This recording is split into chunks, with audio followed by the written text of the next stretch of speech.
மாதத்தில் சுமார் 1000 டன் மண்ணை அள்ளி கொட்டி மோசடி செய்ததாக மாநகராட்சி அதிகாரிகளே இதன் மீது, இந்த நிர்வாகத்தின் மீது நடவடிக்கை எடுத்திருக்கிறார்கள், புகார் அளித்திருக்கிறார்கள். ஆனாலும் இந்த நிறுவனத்தினுடைய உரிமை ரத்து செய்யப்படவில்லை.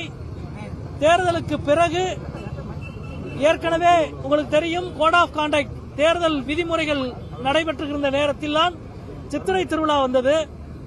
சித்திரை திருவிழாவை பயன்படுத்தி ஏற்கனவே எங்கள் நிறுவனத்தின் மீது போடப்பட்ட அபராதத்தை நீக்கினால்தான் நாங்கள் தூய்மை பணி ஆற்றுவோம் என்று நிர்வாகத்தை பிளாக்மெயில் செய்கிற வேலையை அந்த நிறுவனம் செய்தது.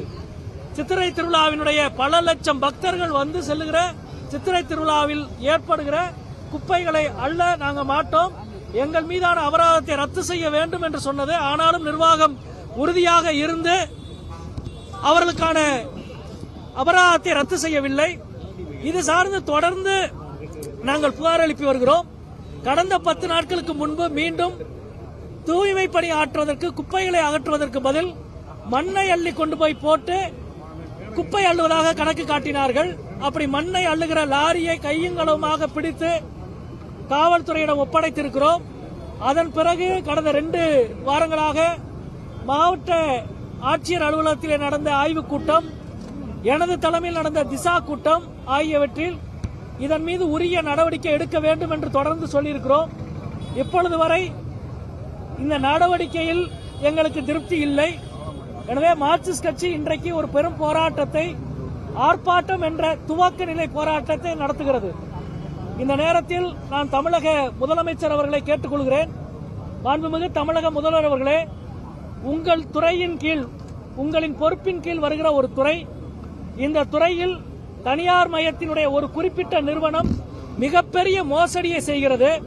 இது 3 வகையில் இழப்பு. 1, மதுரை மக்களினுடைய சுகாதாரம் பெரும் கேள்விக்குறியாயிருக்கிறது.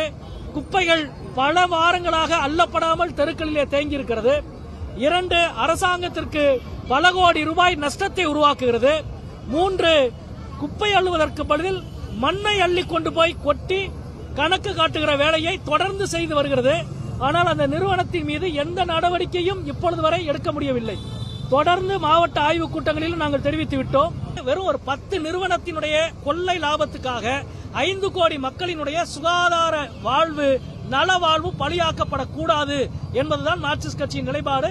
அதற்காக மக்களை திரட்டிய பெரும் போராட்டங்களை நாங்கள் முன்னெடுப்போம்.